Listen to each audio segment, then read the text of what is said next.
is not a new concept. History has shown us the experiences of the historic voices and martyrs. Have you been struggling with pain in the past? Do you need help dealing with things that are holding you back from achieving all that you want in life? Tune in to My Pain, Your Gain, hosted by Pastor Arthur Williams. This show is designed to help the next generation accomplish the goals they've set out to attain through practical conversations. Join in and find how to turn prior pain into glorious gain. Good morning, family. Good morning. Good to see you, everybody. Another week of My Pain, Your Gain, hosted by your boy, Pastor Art. Listen, I'm excited. I say that a lot when I have guests, special guests on this show. But listen, I have an amazing guest with me today. Listen, this is the CEO. This is the president, all wrapped into one. My big brother, my friend, Bishop Zemekiel Jackson. Y'all welcome him to the show. Man, it's so good to be here. Good. How you doing? Well, I'm good. Good. Thank you, man. Hey, this brother right here has been an amazing staple in my life. Since day one I met him. I don't even remember how we met. Do you remember? I think Bruce introduced me. Bruce Cohen. Bruce Cohen. Okay. Bruce Cohen. Bruce Cohen. Okay, Bruce Cohen introduced The junior, not the senior. I wasn't being disrespectful Yeah, to the senior. But I met Bishop, man, and we connected. And to this day, I still don't know the connection. I don't know what he saw in me. I know I saw a lot of him, but a lot of great things in him. But I don't know what he saw in me. But we connected ever since. Yeah, you know what? First of all, I happened to be at a service. Aramis was there. Bruce was there. You was singing. Was it at Greater Hope? Greater Hope. Greater Hope. Okay. And I said, well, who is this Negro? You can tell he Baptist, and he flat-footedly sung. I mean, and then I affectionately found out that you were connected to one of my icons, Reverend Levant, Reverend Dr. William Levant, who I simply adored his preaching style. I was acclimated through him through knowing Mamie Coleman and Roz. And they told me, you got to hear Mamie Coleman, son-in-law. And good God Almighty, that Negro tore up Sweetwater. You hear me? And so it was an amazing experience. I still remember Marvin used to play. Didn't Marvin used to play? Marvin Collins played keys out there. Played the organ. Oh, God used to we were Emmanuel folks. Yeah. And so Fisher was at Emmanuel. Yeah. And Marvin used to come over to Emmanuel sometime, and he would say, "Bring your shouting shoes." Hey, Marvin Collins was a beast, man. Oh yes, he was. The legends. Don't get me wrong. There's no slight to Luke and all of the ones that came on afterwards. But Marvin was just another level of. Yeah. Marvin was that kind of musician. He could get to church late. Exactly. And when he got to church, it's a wrap. And the glory just sat. So he touched the ivory. That's it. But we grew up in that era of church. You know, we were just talking last week. And so consequently, I remember that preaching has changed so much. Yeah, definitely. And I think one of the things that we kind of said last week is because it's changed because of the people are able to get good messages, more available, that they don't have to study and prepare themselves. We didn't have Sermon Central when we was coming along. We didn't have YouTube. We didn't have YouTube. We didn't have Facebook.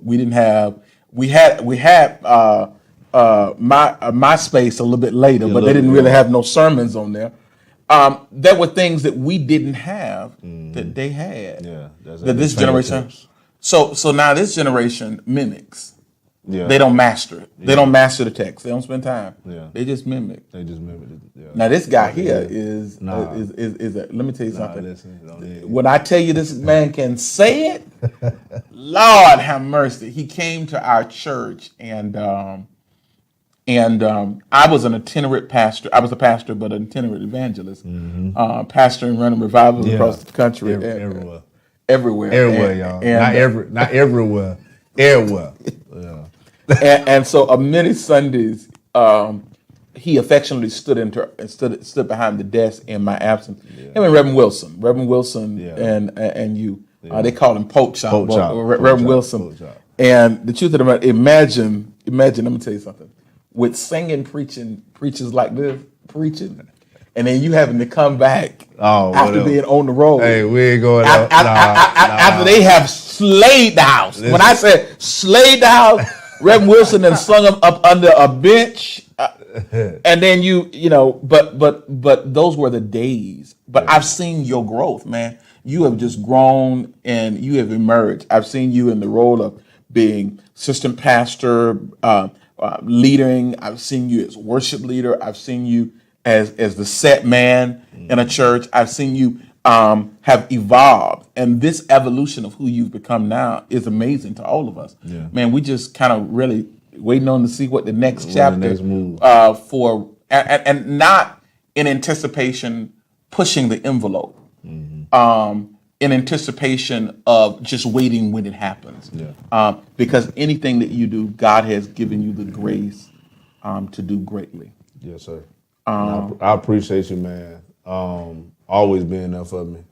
Even when, you know, and I'm gonna start from the jump. You know, I've talked about this on the past shows, and it was this gentleman right here next to me that basically between the YouTube and preaching in the state convention, it opened up many doors just from this platform and your platform. When everybody else was knocking what you were doing, you stuck with it. What gave you that desire and that drive to do that, like to continue to push forward even when people didn't understand it? I've always been, unfortunately, a trailblazer. Yeah. Some of the history in which I came up in church to go where I'm a Star Trek man. And I love the Enterprise to go where no man's ever gone before. I mean, I was a Captain Kirk, and so I've always been a forward thinker. I'm weird. I'm different. I've accepted the fact that I'm not like everyone else, and so many people misunderstand my difference. But what I've understood is God has given me the grace to exist in the space I've been. If I had to go there without His presence, I probably wouldn't have been able to be there. But because of His grace, He's allowed me. And my gift to the body of Christ is different than most people. You are one of, and you're bashful about it, but it's the truth. You are one of the great prognosticators, one of the great deliverers of the Word of God. I have the ability every now and then to hit one great. But it's because, now watch this, it's because God wanted me to understand great preaching. Every now and then I may sing one song good. You're going to do it consistently. I'm a bridge. So He's given me the gift of understanding the load of what great people carry so that I can bear the burden to help them. A bridge job is, if there's no bridge, it takes longer to get to a destination. I'm a call to the body of Christ to help people get to a place in half the time. I heard this amazing man of God. You and a bunch of other great preachers. There is a guy that pastors in Fernandina, First Baptist Church in Fernandina, an amazing preacher. Yeah. I still like to hear him. That big brother, when I tell you he opens up his mouth. If y'all know what he's talking about Dr. Bolden. Dr. Bolden is one of my neighbors, and when I say he is an amazing preacher, and what I wanted to, and people like Ernie Murray and the Reverend Dr. Ernie Murray, that people did not know these gifts, and what I wanted the world to experience, and half the time the gift that I experienced all the time by being in the city, and so that's my gifting. I enjoyed just sharing with the world, and I've been grateful that God's given me the opportunity. Cool. So you are you're a resident of Jacksonville, like you were born and bred here. Yeah. I'm a Jacksonvillian, even though I spent a lot of time. I mean, I left and went to school, and I traveled, and did other things and pastored and stuff. But I'm a Jacksonvillian. I love Jacksonville. I love all things Jacksonville. And I'm called to this city. Yeah. There are some people. Now it's rough terrain. Now let me get it right. Because half of the stuff that I do, if I did in other cities, and when I did it in other cities, the response ratio, it's the allure of doing things in other cities is dangerous because I'll do it in other cities and it just pops.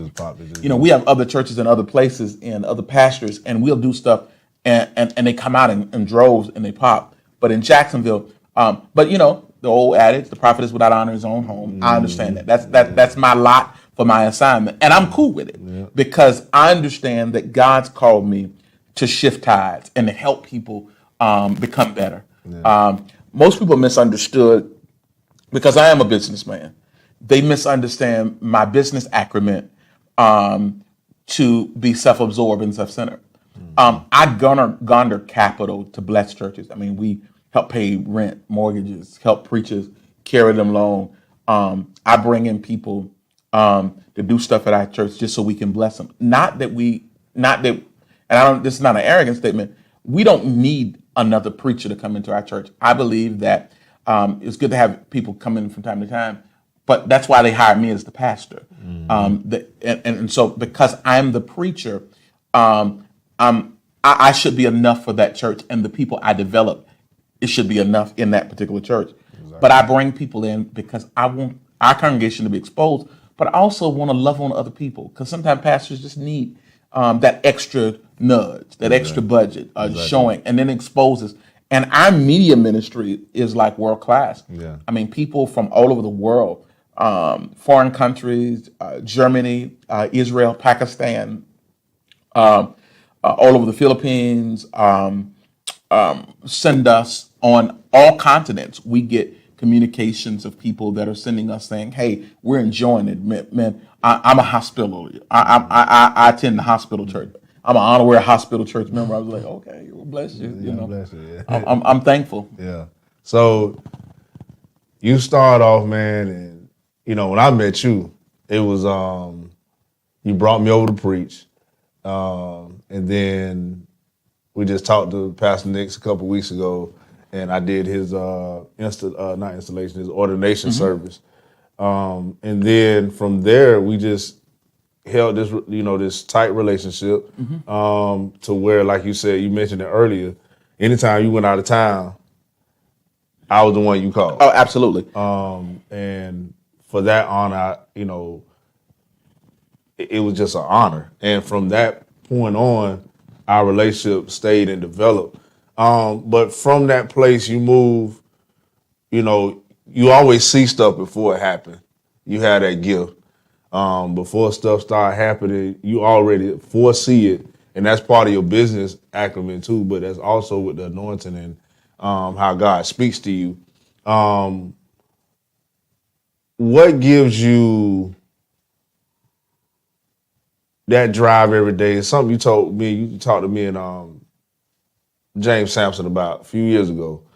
And you said, "I don't want y'all to ever lose this." And it was the passion to preach. And and those were some words that stuck with me for years. And what gives you that drive and that passion every day to continue to,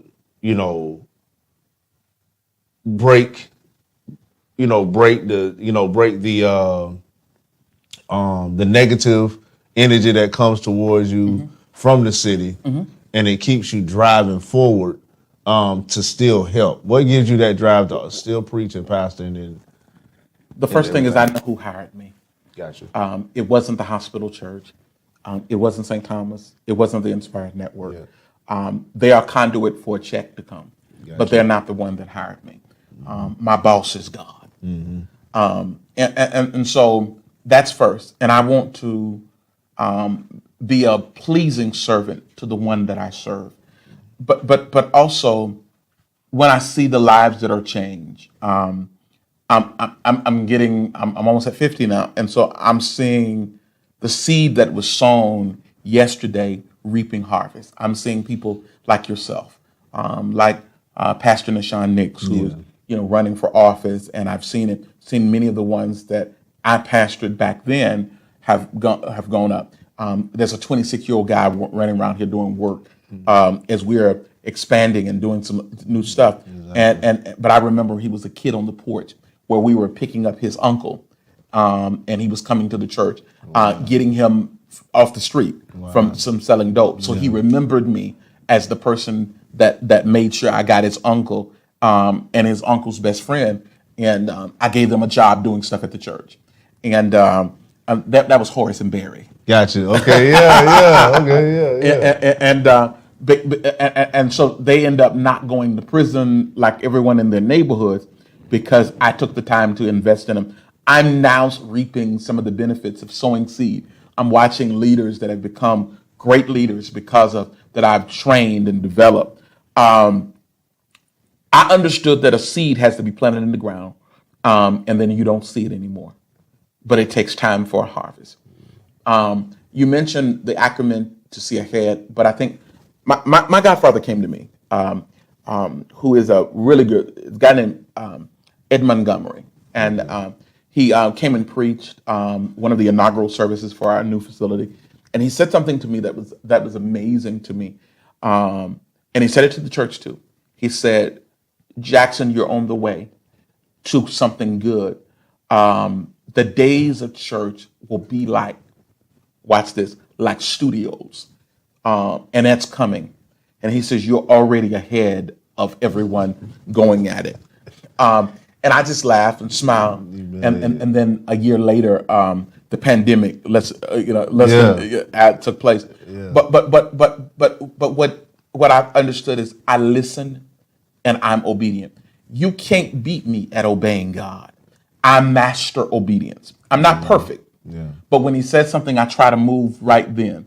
I think one of the things is that many don't have the guts to trust the voice. But you can't preach about it and not trust the voice. Yeah. And never lose the passion for preaching, that it only becomes about a check, and never about the assignment. I still look for souls and lives to change. I love that look where they come in, the guy comes in the church with his wife, and he's just like, "I'm here because she invited me." And he's looking at you with a mean mug look. Yeah. And then all of a sudden, somewhere in there, he was like, "Yeah." Then you see him. And the nod turns into a smile. You see him metamorph. And then you see him like, that's it. and then before you saw it, he comes back another Sunday. Yeah. And then he comes back another Sunday. Yeah. And then next thing he says, "The things I used to do, I don't do them. The places I used to go, I don't go no more." Exactly. That transformation and seeing lives truly changed. Yeah. And we got it differently. Yeah. We were talking last week, and it was funny. It was funny. We talked about spots that we used to have to go for preaching. And then I saw something online, man, Doc. I saw something that got me. I saw Pastor Pinkney.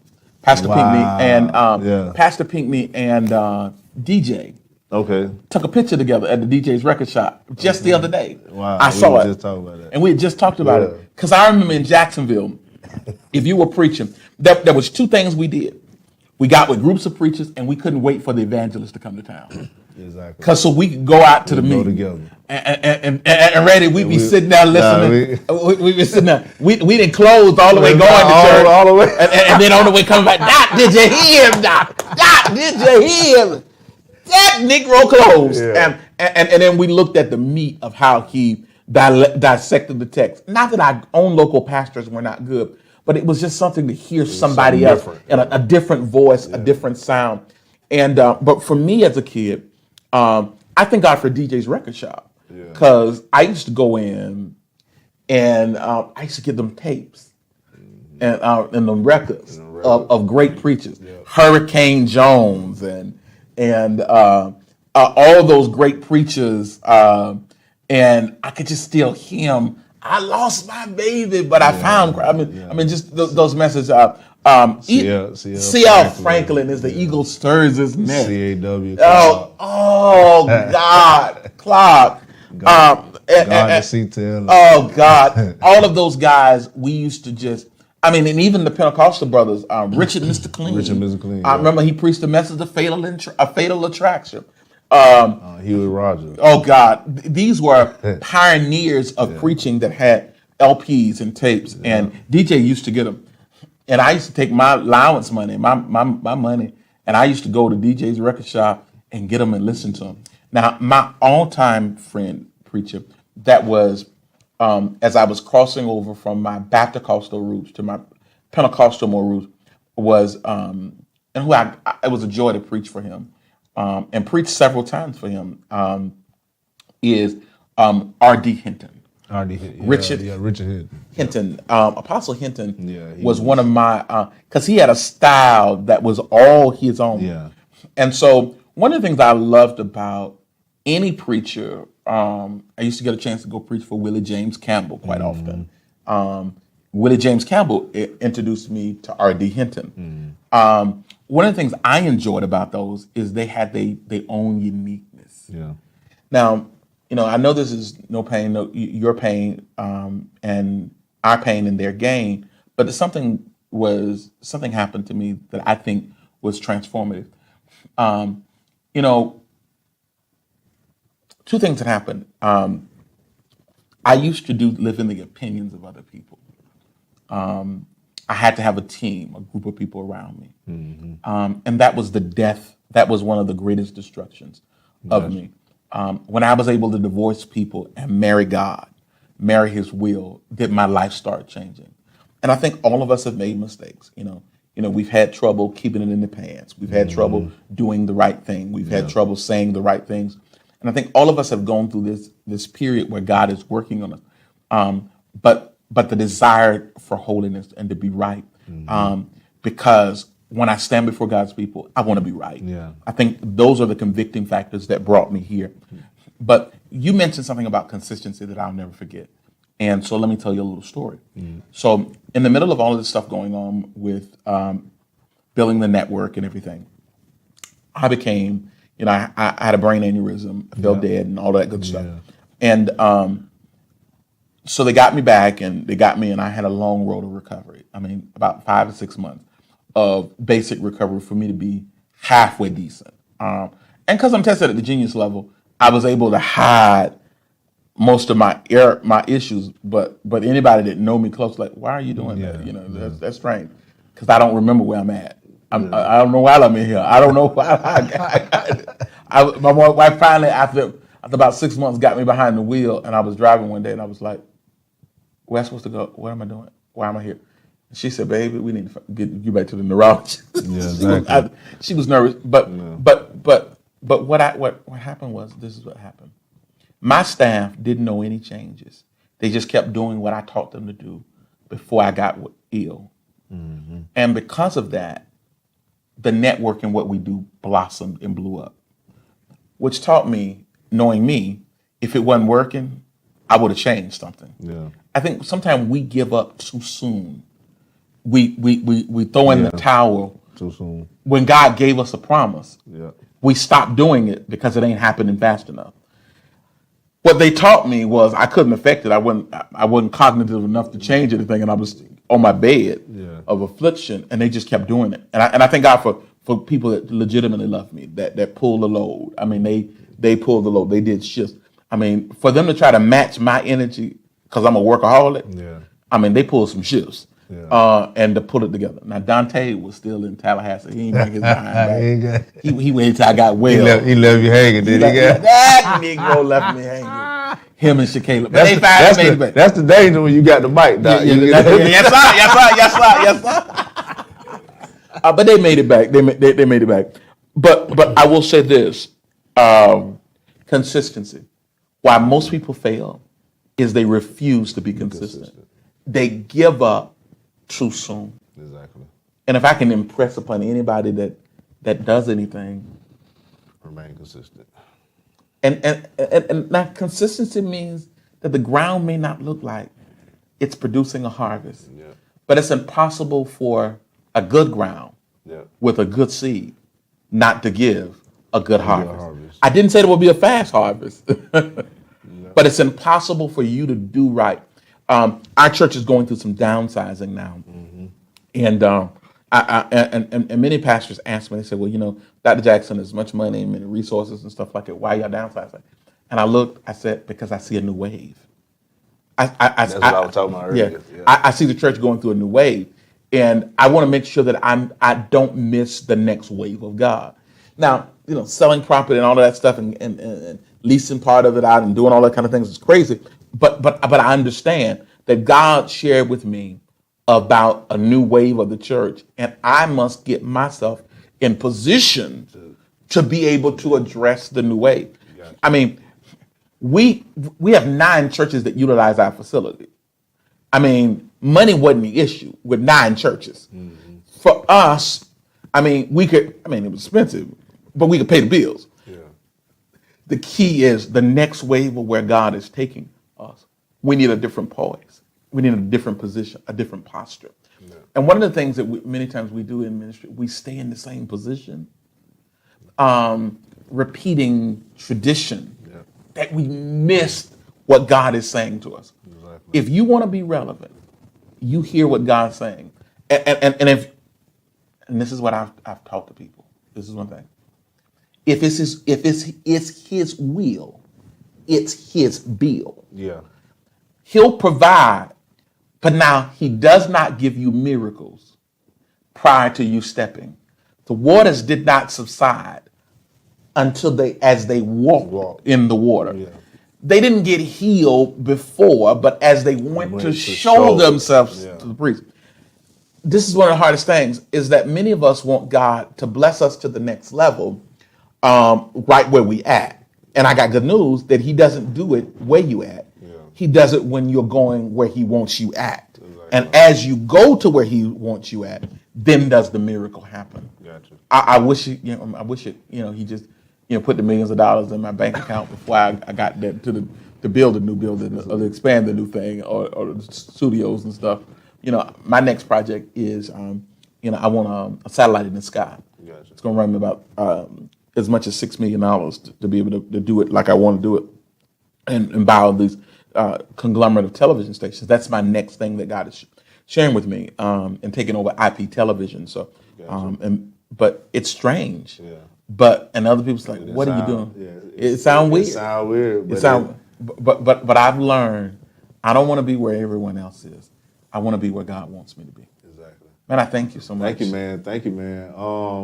And that, when you was telling that story, I'm gonna let you go because I know you're a busy man. I got to get out here too. But it reminded me of a story about a Japanese Chinese bamboo tree, where it takes it 5 years for it to break ground.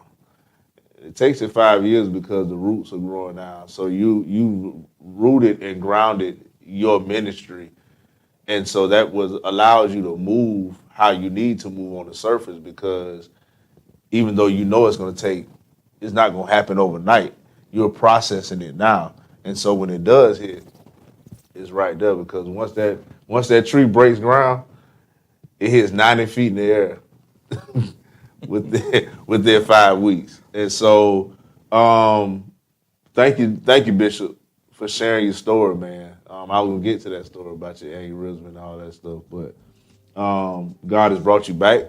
He did. Brought you back stronger, and I believe slowed you down, and now you can see, and now you got a team around you that got you.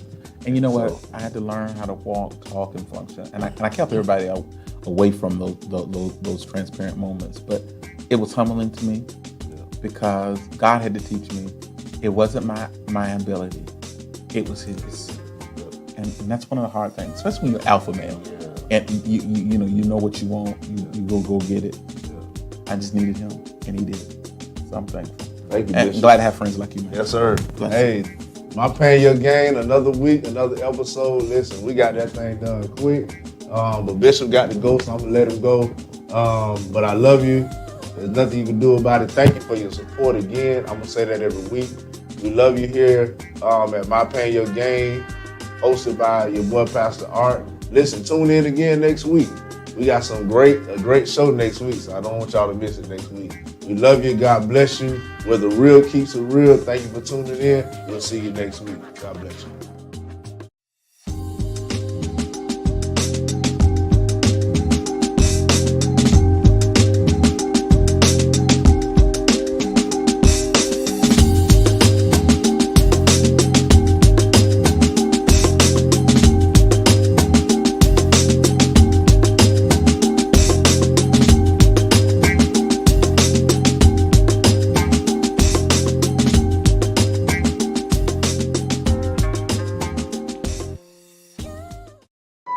Do you have a business or product?